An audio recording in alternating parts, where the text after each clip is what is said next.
Exode chapitre 6. L'Éternel dit à Moïse, tu verras maintenant ce que je ferai à Pharaon. Une main puissante le forcera à les laisser aller. Une main puissante le forcera à les chasser de son pays. Dieu parla encore à Moïse et lui dit, je suis l'Éternel. Je suis apparu à Abraham, à Isaac et à Jacob, comme le Dieu Tout-Puissant. Mais je n'ai pas été connu d'eux sous mon nom, l'Éternel. J'ai aussi établi mon alliance avec eux pour leur donner le pays de Canaan, le pays de leur pèlerinage dans lequel ils ont séjourné. J'ai entendu les gémissements des enfants d'Israël que les Égyptiens tiennent dans la servitude et je me suis souvenu de mon alliance. C'est pourquoi dis aux enfants d'Israël, je suis l'Éternel. Je vous affranchirai des travaux dont vous chargent les Égyptiens.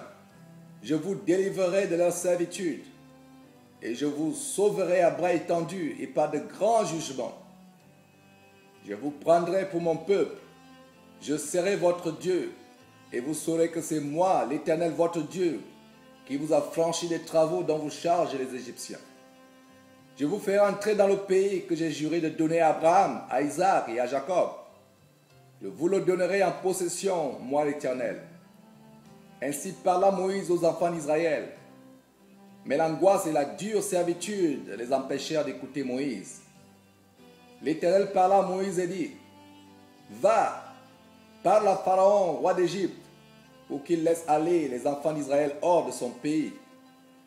Moïse répondit en présence de l'Éternel, voici les enfants d'Israël ne m'ont point écouté. Comment Pharaon m'écouterait-il, moi qui n'ai pas la parole facile? L'Éternel parla à Moïse et à Aaron et leur donna des ordres au sujet des enfants d'Israël et au sujet de Pharaon, roi d'Égypte, pour faire sortir du pays d'Égypte les enfants d'Israël. Voici les chefs de leur famille, fils de Ruben, premier-né d'Israël, Enoch, Palu, Hetzron et Carmi. Ce sont là les familles de Ruben. Fils de Siméon, Jemuel, Jamin, Ohad, Jakin et Tsokar, et Saül, fils de la Cananéenne. Ce sont là les familles de Siméon.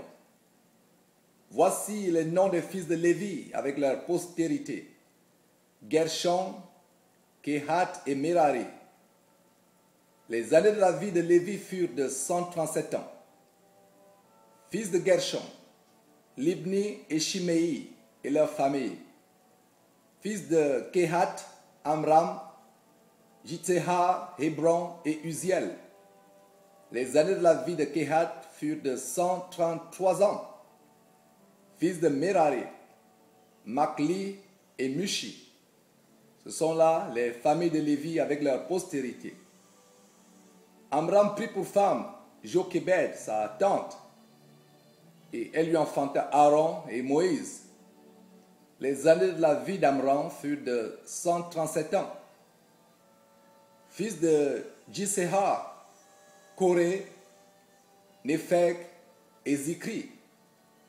Fils d'Uziel, Mishaël, Etsaphan et Sitri. Aaron prit pour femme Elisheba, fille d'Aminadab, sœur de Nachon, et elle lui enfanta Nadab, Abihu, Éléazar et Itamar. Fils de Corée, Assir, Elkana et Abiazaph. Ce sont là les familles des Corites. Éléazar, fils d'Aaron, prit pour femme une des filles de Putiel, et elle lui enfanta Phiné. Tels sont les chefs de famille des Lévites avec leurs familles. Ce sont là cet Aaron et ce Moïse à qui l'Éternel dit, faites sortir du pays d'Égypte les enfants d'Israël selon leurs armées.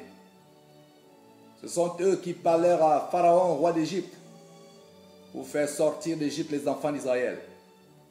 Ce sont là ce Moïse et cet Aaron. Lorsque l'Éternel parla à Moïse dans le pays d'Égypte, l'Éternel dit à Moïse, je suis l'Éternel. Dis à Pharaon, roi d'Égypte, tout ce que je te dis. Et Moïse répondit en présence de l'Éternel, voici, je n'ai pas la parole facile. Comment Pharaon m'écouterait-il?